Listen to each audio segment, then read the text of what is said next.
नमस्कार दर्शक बंधु, चलते जानिबा पाटिरू दुर्गंध दूर करिवे केमिति। आजिकाली लोक माने विभिन्न प्रकारर खाद्य सेवन करुचंती, किंतु किछि लोक माने खाइबा परे भल भावे कुली करंती नहीं। आउ किछि क्षेत्र रे लोक माने बाहरे बुलिबा समय रे जंक फूड खाइबा परे पाटी भल भावे कुली करंती नहीं।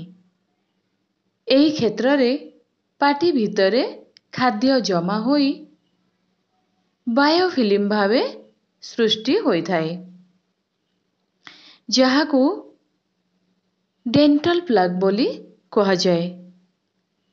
एही डेंटल प्लाग दांत ओ माड़ी मझिरे जमा होई पत्थर होई जाए, जहा लोक माने जानी पारंती नहीं। सेही पत्थर धीरे धीरे हलदिया हेबाकू लगी थाए। एहा नॉर्मल ब्रश करिले बाहरे नहीं। एपरी क्षेत्र रे माड़ी इन्फेक्शन होई फुलिबा सह नाली होई जाए ओ पाटीरू रक्त पड़िबा आरंभ होई थाए। एही क्षेत्र रे पाटीरे दुर्गंध होई थाए। एहाकू हालिटोसिस बोली कहा जाए। एही क्षेत्र रे तुरंत दांतर चिकित्सा कराइबा उचित। एथिरे अल्ट्रासाउंडिंग व्यवहार करिकी डेंटल क्लीनिंग रे पाटीरे जमा थिबा मैला गुड़िक जहा पत्थर भावे रही थाए ताकू क्लीन करी रिमूव करा जाए। एहा परे मेडिकेशन दिया जाए, जहाकू लगाइले माड़ी दांत सह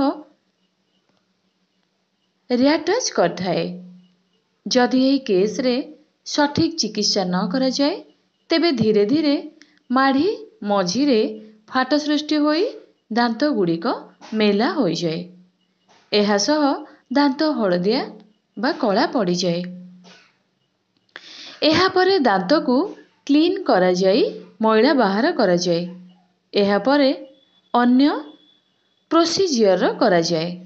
एही परी भावे पाटीरू दुर्गंध दूर हुए। अन्य क्षेत्र रे टीथ पॉलिशिंग मध्य करा जाए। एहा द्वारा दांतर रफनेस दूर होई थाए, जहा द्वारा दांत गुड़िक अधिक दिन जाए मजबूत रही थाए। किछि क्षेत्र रे तळ दांत गुड़िकरे अधिक फाट सृष्टि होई थाए, जहा द्वारा भल भावे ब्रश करी हुए नहीं।